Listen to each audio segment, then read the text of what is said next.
naik di tembok, anehnya bisa nempel. Anehnya bisa nempel di dinding tembok.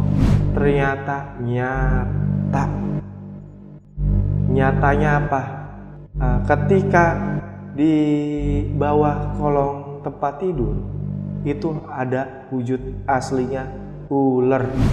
Kemana beradaannya? Langsung ketika hilang tersebut di atas genteng. Aku di sini.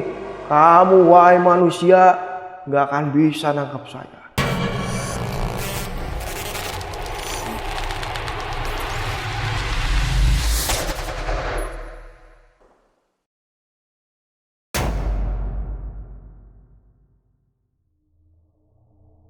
Assalamualaikum warahmatullahi wabarakatuh. Selamat datang di Narasi Misteri sama gue, Randy Mulya. Dan seperti biasanya nih, gue sudah mendatangkan seorang narasumber. Dan kali ini narasumber kita, kalau bisa gue jabarin, ini seorang praktisi ilmu gaib atau semacamnya lah.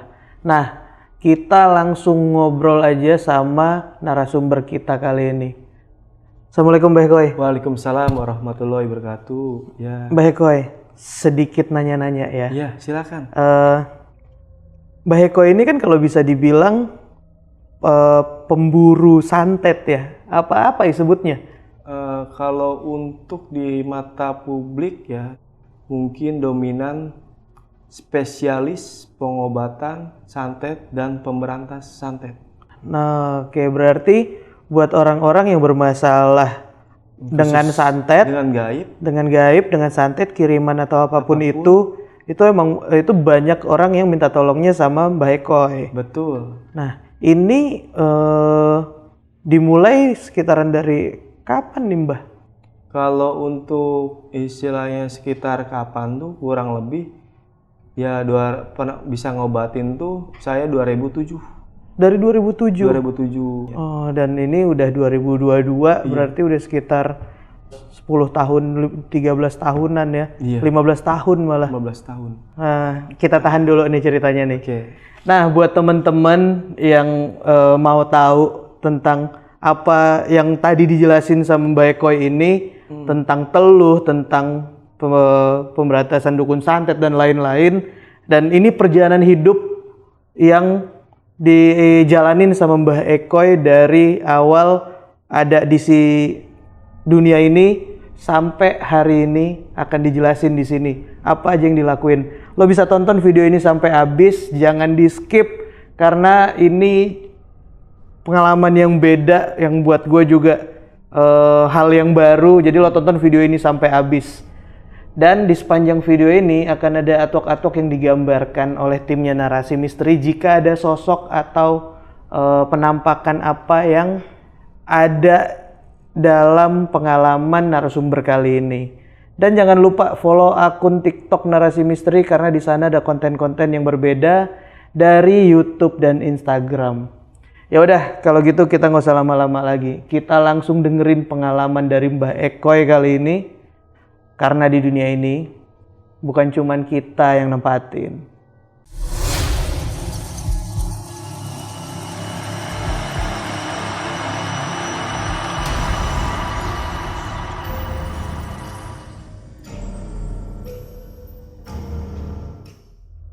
Mbak Ekoy, gimana awal mula dan ngejalanin semua ini gimana tuh? Awal dari keluarga dulu. Dari riwayat ibu kandung pribadi yang saya cintai, yang saya sayangin. Dengan suatu faktor laki-laki menyukai kepada ibu saya, sedangkan ibu saya tuh sudah punya suami, sudah punya anak. Saya nggak mau, ditolaklah oleh ibu saya. Ada suatu ancaman kepada ibu saya, kalau kamu nggak mau menolak suka saya, nanti kamu akan kena akibatnya. Laki-laki tersebut menyampaikan pesan seperti itu, pesan ancaman. Dan tetapi ibu saya ya hanya ditakuti milik Allah Ta'ala jawabannya. Ternyata laki-laki tersebut pergilah ke suatu dukun santet yang mungkin sudah terkenal dari kesaktiannya maupun dari keilmuannya. Disantetlah ibu saya hingga mengakibatkan pertama sakit yang dialami, sakitnya itu dari tenggorokan, panas. Mungkin pemikiran ibu saya panas dalam lah gitu kan.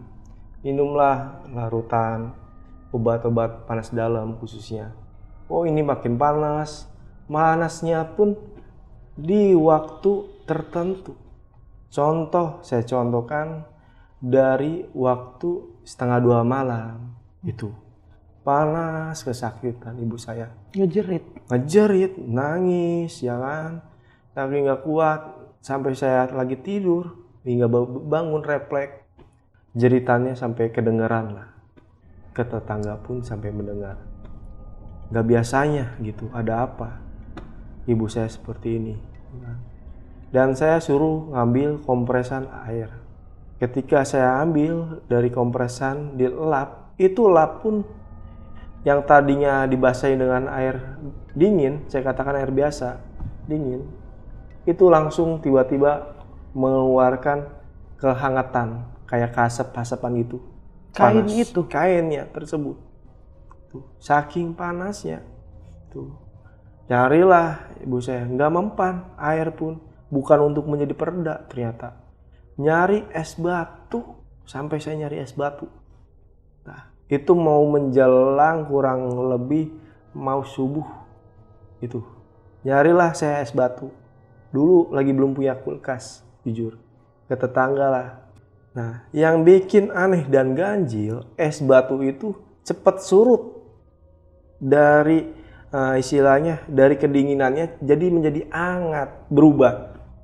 Cair. Dari suhunya, ya, cair jadi hangat. Saya suruh, mah, muji nama Allah. Zikir, mah. Orang sakit, mama. Mengucap nama Allah, contohnya istighfar, astagfirullahaladzim, istighfar mah. Saya kasih masukan gitu kepada orang tua. Itu kayak terkunci, sangat panas sekali, sampai berbanjiran keringat gitu kan. Berbanjiran keringat, saya lapin gitu kan. Itu kasur, itu air doang, bekas dari kompresan tersebut. Setelah itu, bapak saya dan saya cari orang-orang pintar untuk memanggil untuk agar bisa mengobati ibu saya. Setelah itu, tidak ada yang bisa mengobati orang pintar tersebut karena tidak mampu.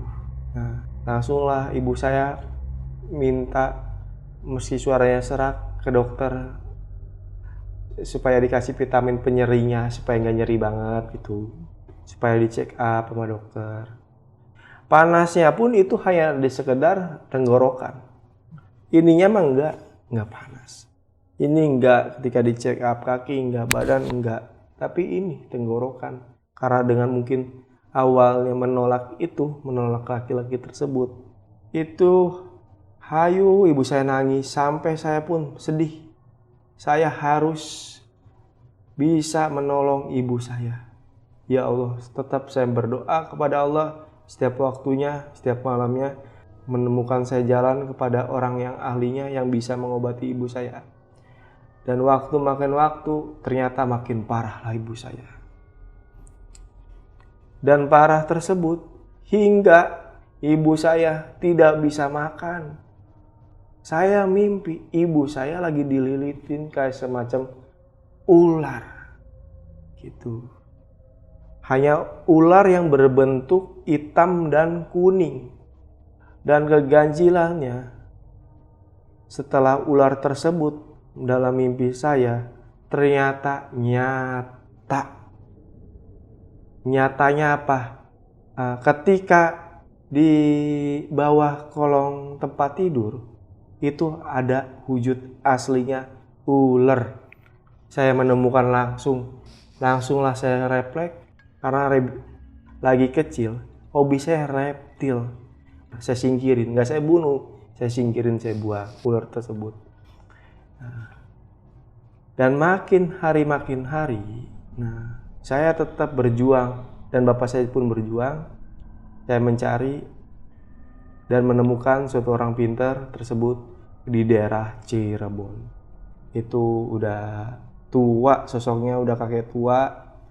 Disuruh dijemput sama bapak saya hingga mengobati. Ternyata ketika mengobati ibu saya mengadu benturan, dari benturan energi si santet tersebut dan ular tersebut kepada si orang pintar tersebut, hingga ngebalik jatuh terpuruk orang pintar tersebut. Wah, ini mah kata orang pintarnya, ini mah santetnya ganas ini gitu, mau digantung lehernya sama ular, bukan gantung tapi sama ular, makanya sama ular lehernya. Makanya nggak bisa, saya nanya, nggak bisa makan berarti karena ini? Ya karena ini, penjelasan orang pintar tersebut. Tapi orang pintar tersebut semangat tinggi, ya percaya diri dia. Dan akhirnya doanya dijabah lah, dikabul. Orang pintar tersebut kan nginep 2 hari di tempat kediaman saya, sampai ngusulin, hadoro, tawasul, ngaji gitu kan. Zikir, ayo menyebut nama Allah terus, itu berlawanan hingga kaca dinding tuh bergetaran, goyang, gitu. Saking dahsyatnya mengadu ilmu orang tersebut. Nah setelah itu nggak kuat, ampun. Nah bilang seperti itu, tanpa disadari makhluknya bilang seperti itu yang berada di ibu saya. Jadi refleks gitu kan, kayak ke alam bawah sadar lah, kayak semacam kesurupan tapi bukan kesurupan. Ampunin saya gitu, saya kayak jangan disiksa saya kayak gini karena disuruh, itu bilang. Di situ saya mendengar sendiri, oh disuruh. Nah, akhirnya disingkirkan, udah ya saya ampunin, kamu udah ya, kata orang pintar tersebut, kata kiai tersebut, bilang ke saya. Itu kejadian ibu saya sakit itu 2001 sampai seminggu setengah lah sembuhnya ibu saya. Waktu yang mungkin lumayan lah, mungkin kalau sebulan nggak bisa makan terus kan bisa lemes kematian kan, kayak gitu. Itulah dunia gaib, dunia ilmu hitam gitu. Nah, setelah udah sembuh itu ibu saya, disitulah saya menyimpulkan diri. Alhamdulillah, saya bersyukur kepada Allah Ta'ala. Terharu, saya berterima kasih kepada Mbah Kiai tersebut yang sudah menolong, ngebantu dari waktunya, dari tenaganya, dari capeknya, dari perjuangannya, udah mengalahkan itu makhluk yang berada di ibu saya. Keluarga saya pun berterima kasihlah kepada Kiai tersebut. Itu setelah beres tersebut, Kiai tersebutlah beramanah kepada saya. Itu. Kamu jagain keluarga kamu terus, dan nanti kamu akan memiliki musuh terbesar, kata Mbah Kiai tersebut.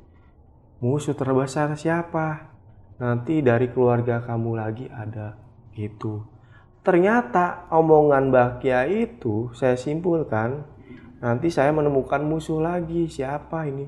Ternyata udah sembuhnya ibu saya, tante saya, tante pribadi, dibikin sama, dijolimi juga. Faktornya disukain, nggak beda jauh ini. Sumpah demi Allah, disukain sama laki-laki juga. Tapi bukan untuk disantet, tapi untuk dibikin pelet supaya gila, tergila-gila tante sayanya. Gitu.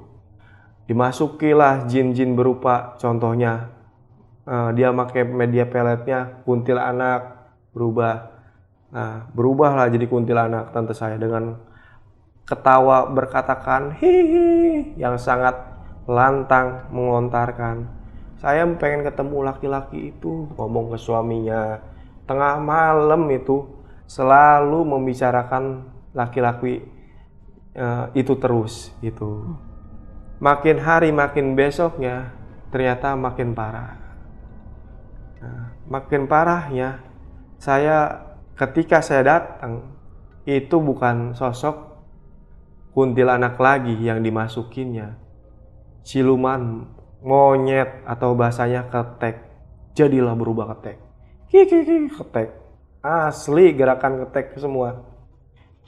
Gayanya itu sama percis, sumpah demi Allah, gayanya percis kayak monyet. Yang dicari apa?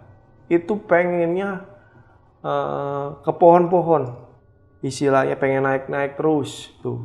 Ada dinding kan rumah, pengen ditentaikin terus itu sambil garuk-garuk. Kumpullah keluarga, dikontekin semua sama om saya tuh, kumpul supaya ngeliat saudaranya kayak gini gitu ya, tante sayanya. Kaget saya melihatnya juga gitu kan. Nah, pas naik di tembok, anehnya bisa nempel. Di dinding tembok bisa nempel. Logikanya ya nggak masuk akal, tapi kan udah dikuasai jin full.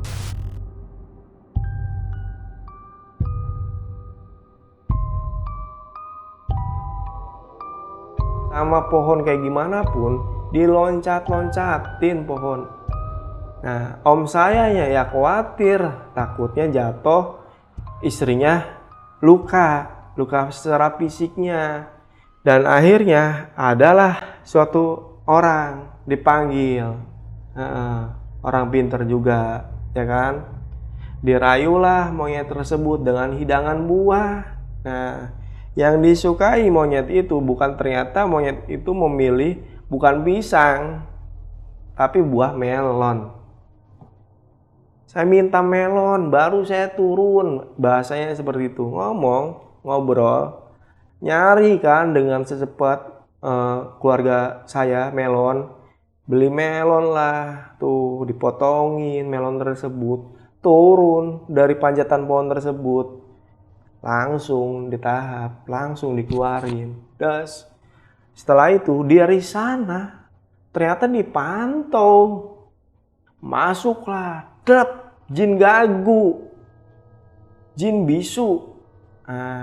Datang lagi nih bisu, berubah dengan raganya yang pententeng-tenteng. Bingung lagi keluarga saya.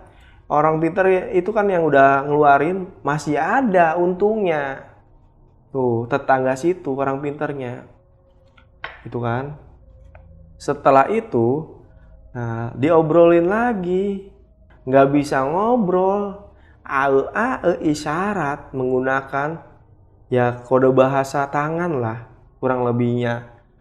Pengennya apa? Pengennya jin gagu tersebut, hingga ternyata pengennya ayam. Diikutin? Diikutin kemauannya? Diikutin sengaja untuk pancingan. Iya, gimana lagi untuk pancingan? Udah turutin aja kata orang pintar tersebut, ya kan? Udah datang lagi. Kurang lebihnya setiap 10 atau 15 menit itu berbagai jin. Satu kuntilanak, kedua jin monyet, ketiga jin gagu, nah kan? Nah, di situ jin yang paling ganas datang, yang mengamuk-ngamuk, mengobrak-abrik tuh. Saya ditimpuk, nimpuknya ke saya doang, nimpuk piring, mangkok, yang ada di situlah barang-barang, asbak, gitu kan. Pokoknya peralatan yang ada di depan dia itu dia lemparin ke saya kejar, saya tunjuk, hingga menghilang, bisa tembus tembok. Itu paling jin yang tersakti. Kabur sama bawa raga-raga tante saya. Tuh, sangat ekstrim pengalaman, makanya saya bisa cerita dari pengalaman keluarga saya sendiri. Sama tantenya sama tubuhnya itu nembus tembok. Nembus tembok. Nah, jadi gini, kenapa bisa nembus tembok? Nah, ketika pintu kan hanya satu doang, pintu depan doang. Ini kaburnya ke dapur. Dapur nggak ada pintu lagi. Pres semua, lewat masuk depan doang pintu tuh. Nggak ada bahasa ininya mah, nggak ada jendela juga, angin-angin biasa lah. Untuk udara-udara mah ada. Nggak ada pintu belakang. Nggak ada pintu belakang. Tapi itu saya mah dengan mata jelas dihantam tembok tersebut, gitu kan. Saya nggak terima juga, saya ditimpuk-timpuk. Hilang. Nah, keluarga pada panik semua. Wah, hebat amat. Kerasukan ini bisa tembus tembok. Ketika dicari udah tembus tembok, ada di luar, di samping rumah. Kebenaran ada anak kecil yang main beltokan yang dari buat bambu.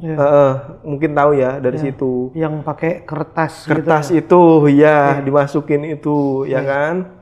Ketika itu anak kecil tersebut yang main bambu tersebut, yang main beltokan itu digigit sampai tangannya rusak sama jin tersebut, sama bambu-bambunya tersebut. Nah, panik, heboh lah lingkungan keluarga tuh, tetangga.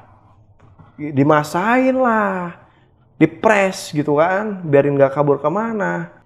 Nah, ketika dipres, itu menghilang langsung. Itu kesaktiannya lagi, ada lagi. Bukan nembus tembok doang, tapi ketika dipres, ayo mau kemana, digituin kan. Digiring lah ibaratkan. Ngilang bawa raganya. Itu sakti jinnya. Ngilangnya gimana nih? Nggak kelihatan. Pas di tengah-tengah ketika dipres itu, ya kan? Di sana ada yang jagain, di sini ada yang jagain, di sini ada yang jagain. Ayo mau kemana? Udah kamu gitu kan? Dirayu lah, diobrolin. Itu nggak ada di kasat mata tuh, langsung lep hilang. Kemana beradaannya langsung? Ketika hilang tersebut di atas genteng. Aku di sini. Kamu wahai manusia nggak akan bisa nangkap saya. Gitu. Heboh. Langsung tuh keluarga saya semua berdatangan. Keluarga besar tetangga apalagi. Adalah orang pintar lagi, bukan beliau nih. Datang lagi orang pintar setempat. Kalau beliau kewalahan. Tapi kewalahannya apa? Dengan gesitnya itu jin. Ketika diuber, saya juga kewalahan, keluarga juga kewalahan. Semua dengan gesitnya. Jin tersebut dikalahkan sama beliau. Dengan apa? Saya kasih tahu ilmunya. Dengan beliau tuh orang pintar nyari batang daun kelor yang sudah didoain, ditimpukin. Tidak kena memang, tapi jatuh ke bawah. Tapi nggak apa-apa. Sadar. Di situ baru proses kayak semacam rukiahan. Ditutup semua organ sumsumnya, dinormalin lagi istilahnya. Supaya nggak dimasukin lagi dari sononya, takutnya nembak lagi karena udah ditutup pintunya. Pintu tulang iganya, bahasa ininya tulang iganya ditutup, nggak masuk lagi, udah beres, sembuh hari itu juga meski keadaan ekstrim juga tuh. Nah, dari riwayat situ semua saya menanamkan saya memiliki suatu dendam. Saya akan balas orang yang sudah mengkeruh, menyusahkan atau menyakiti ibu saya dan tante saya. Jika saya ketemu dengan suatu sumber yang bisa ngebimbing saya, yang ngasih tahu tata caranya, saya berdoa, dipertunjukkanlah doa saya ke Abuya aja, kamu bergurunya ke sana.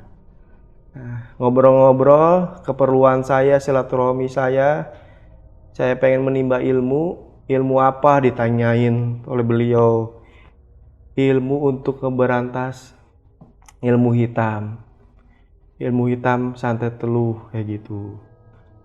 Kamu siap bersedia di sini? Kalau kamu siap bersedia di sini dibimbing sama saya, maka kamu siap mengikuti peraturan di sini, pekerjaan ibadah di sini dari 5 waktunya, zikir di situ. Nanti disuruh puasanya, dilatihlah saya puasa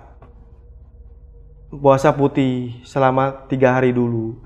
Pengen tahu tentang kemampuan saya kuat apa tidak 3 hari puasa putih.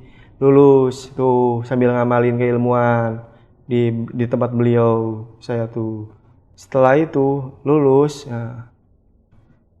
naik lagi puasa selama seminggu.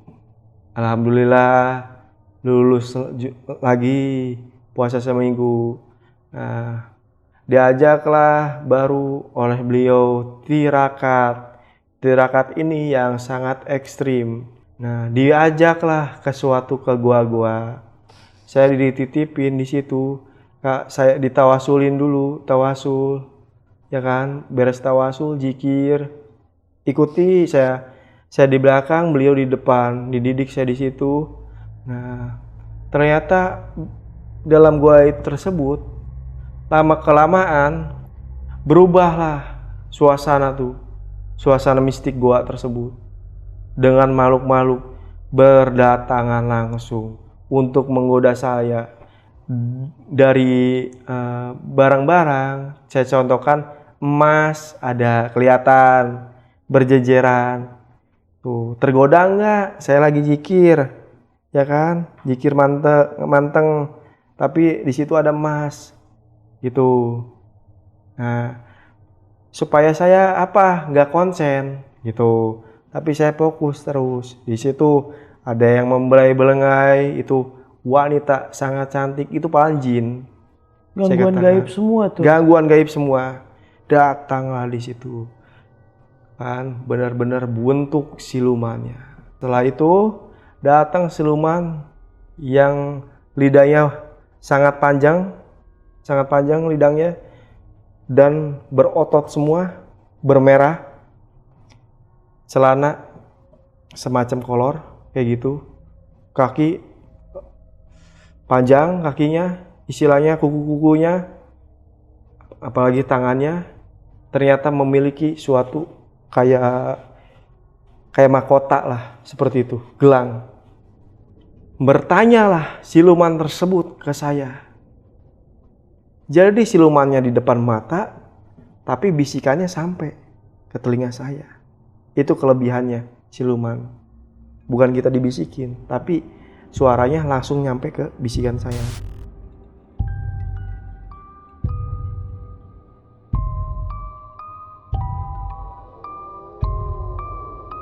Kamu sampai nekat seperti ini, masih muda. Ada apa kamu? Saya jujur, saya dendam. Saya dendam dengan ilmu-ilmu hitam. Saya dibawa oleh guru saya ini. Seberapa keseriusan saya. Ini di umur berapa ini?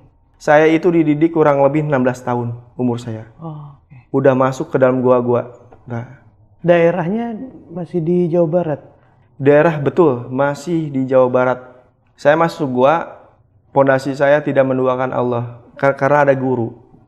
Tanpa bimbingan guru saya nggak mampu, gitu. Karena saya ngeberaniin meski takut, ada rasa takut manusiawi, ada memang. Tapi yang saya dalam pikiran saya yang ingat tuh dendam. Saya harus menguasai pembalasan untuk ilmu-ilmu hitam, gitu. Tapi sama Abuya ini ke goa itu disuruhnya apa? Berzikir gitu? Berzikir untuk sampai membeli pamungkas dari ilmu nanti. Pamungkas itu senjata kamu untuk kelak nanti. Nah, tapi ingat, itu pamungkas kamu gunakan untuk kebenaran. Kalau kena pamungkas ilmu itu, contoh orang jolim, karena ilmu itu berfungsi kepada yang sudah jolim, kepada orang jahat atau kepada orang kafir, itu baru berfungsi. Gitu kata beliau tuh. Nah, siapapun yang jolim dari manusia, dari jin atau siluman, itu bisa kamu. Nah, sudah memiliki seperti itu, saya tirakat kurang lebihnya seperti hitungan. Dalam tirakat bertapa tuh hitungan. Hitungannya apa? Saya lahir dihitung, lahir saya mungkin saya tidak sebutin. Nah, jadi tanggal saya 14. Lahir saya tanggal 14, ya berarti 14 hari, 2 minggu saya tirakat. Di goa itu? Di goa itu. Tanpa bekal makanan? Nah, kita ada suatu kayak rumah, saung gitu kan. Nah, itu kita udah istilahnya beli di situ. Udah disediain tempat.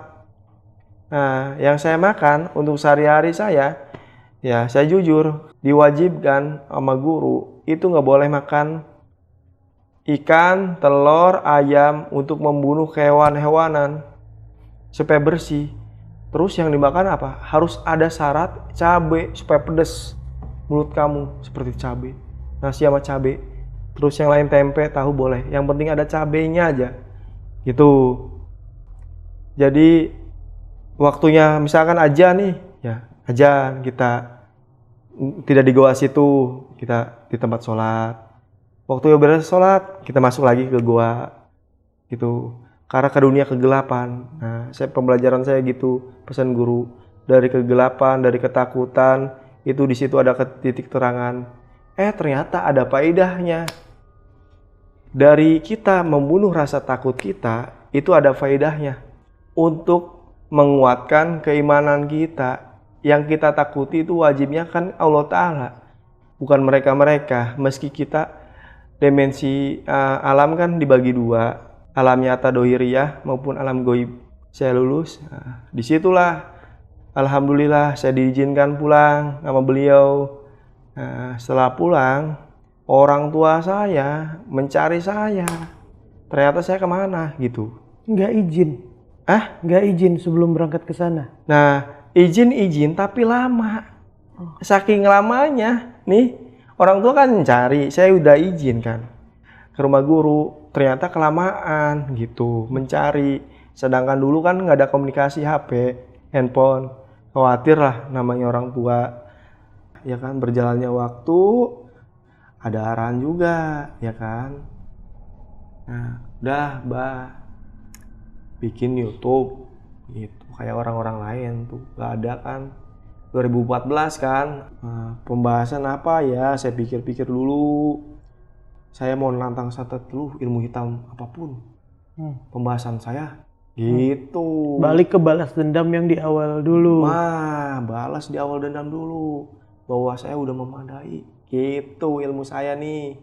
Nah, ada sifat kesombongan, ada manusiawi. Tapi kan sombongan saya di jalan Allah ini. Yang menantang kejahatan inilah jadi masalah.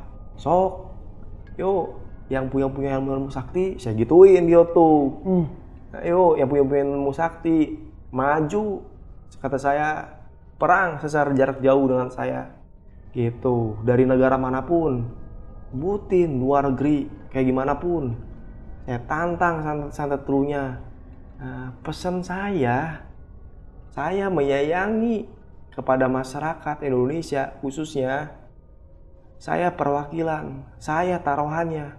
Janganlah menjolimi orang awam. Waktu demi waktu, ya kan? Minggu demi minggu, viral. YouTube saya, naiklah, subscribe tuh. Kan? Udah viral itu, ya kan? Dikunjungi lah, dilihat sama orang-orang lain. Ternyata manfaat juga. Dibutuhkan oleh orang-orang yang lagi sakit kena santet, yang berobat yang tidak sembuh, udah ke orang pintar atau ke medis yang nggak sembuh, pada datang. Dari situ, dari ngelihat channel saya. Mbah Eko ini awal-awal dulu ngupload apa yang dilakuin. Iya, betul. Ngebantu orang. Iya. Terus makin banyak orang yang minta tolong. Nah, buat sembuhin. Nah, di situ om saya dari Cijantung ngeliat juga. Kurang lebihnya, kamu bener itu bisa. Nah, nggak nyangka juga gitu kan. kamu viral gitu kan. Viral om, yang bener om viral gitu. Bener, viral kamu di kalangan awal TNI dulu. Saya viral, nelpon saya, saking gak nyangka itu saya apa bukan. Kamu berani itu di video lo itu, di publik, tantang-tantang itu berisiko. Kata om saya negor, ih nggak apa-apa om, emang benar saya udah nekat, saya gituin kan, siap, mau tumbal kayak gimana juga nggak jadi masalah, kalau tumbal tersebut mampu menumbalkan saya nggak akan ngomong doang, sesuai faktanya, saya gituin. Nah oke, nah, datanglah dari situ sahabatnya om juga, istilahnya perwira, gitu kan, tembus namanya. Mungkin aparat kan punya grup. Nah, tersebarlah di antara grup tersebut. Perwira, kapten, babinsa, koramil, nyampe. Kena santet semua. Minta tolong. Minta tolong. Nah, gitu kasusnya. Semua. Bereslah semua. Berkembang. Saya mikir positif. Jadi kan, wah Gusti Allah Ta'ala ini meridoi saya gitu. Dari situ berarti ngebantuin orang ya tulus, apa yang nih bisa saya bantuin nih, sakitnya apa gitu, dari situ tuh. Iya, dari situ. Jadi gini, orang yang butuh, orang yang berilmu, ibaratkan pasti akan dicari. Itu pesan guru saya gitu. Jangan kamu mencari, nanti orang-orang nama yang mencari. Situ kan, saya jalanin, oh ya alhamdulillah gitu sih. Guru ini sampai sekarang masih ada nih Mbah? Abuya. Nah, Abuya itu jujur disebut menghilang. Nggak meninggal, tapi menghilang. Nggak ada raganya menghilang. Nggak meninggal? Menghilang. Karena saking solehnya, udah diangkat kesolehannya, udah diangkat kemuliaannya sama Gusti Allah, ya udah pilihan lah, ibaratkan, jadi hilang gitu. Keluarganya pun ada, keluarganya nggak ada, keluarganya udah titip pesan, pamit, udah nggak di sini, berarti mungkin beda tugas, beda rupa, itulah wali Allah. Itu menghilang tuh. Iya, tugasnya udah dibedakan lagi, bukan di situ lagi. Dari kapan tuh menghilang? Kenapa? Dari kapan tuh menghilang? Kurang lebih menghilang itu 2014. Ya dalam arti menghilang bukan ninggalin kayak gimana, tapi tugasnya ya beda lagi lah. Nggak tahu lah gimana caranya dia pergi, pokoknya nggak ada aja udah. Betul, nggak ada. Nah disitulah ya alhamdulillah saya juga bersyukur.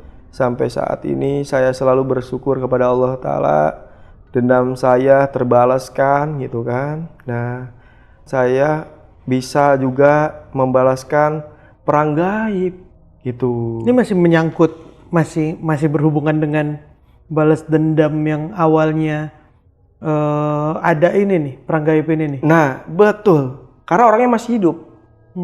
Nah orangnya masih hidup, yang nginin keluarga saya. Sampai sekarang? Sampai sekarang udah nggak ada. Oke, ini saat itu? Saat itu hidup, masih hidup. Masih hidup.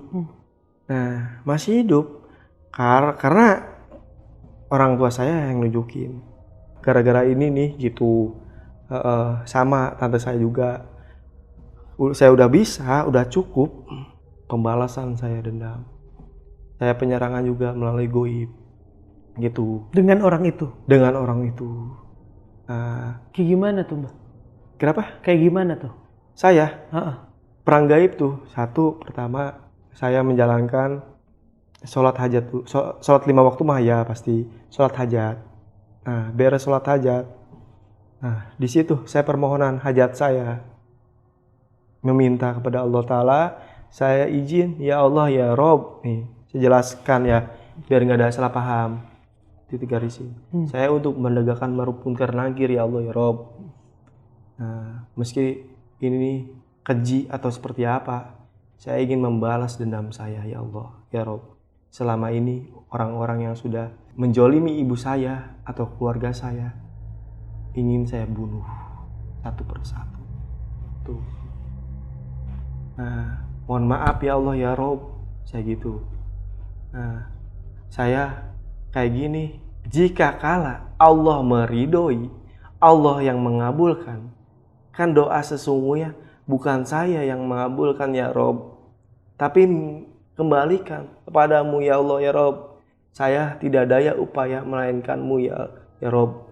La haula wala quwata illa billahil azim. Kembali lagi saya berpasrah kepada Allah, tidak daya, dikabul.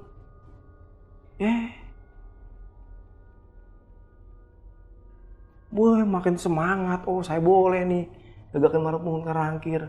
Jadilah saya bisa para dukun ilmu-ilmu hitam sampai saat ini.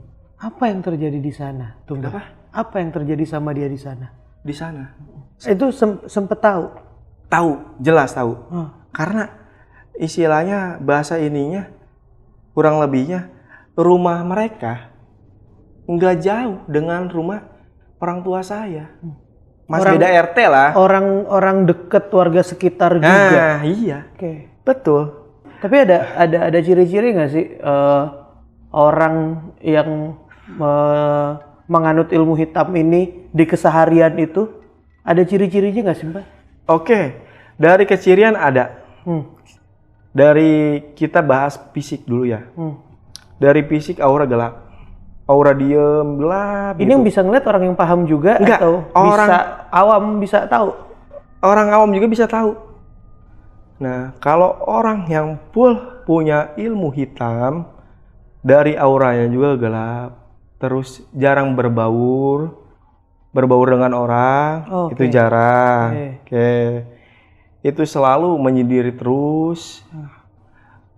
Dan rumahnya pun tidak mau dengan warna lampu dengan cahaya. Paling lampunya aja paling ini yang lampu kuning itu. Nah, lampu-lampunya seperti itu. Lampu-lampu rumahnya kebanyakan remang. Remang. Itu efek sampingnya apa? Melarat, miskin, gak kaya. Dianya. Si pelaku santet ini. Iya. Melarat miskin. Meski dia suka dibayar gede nih dengan tamu dia.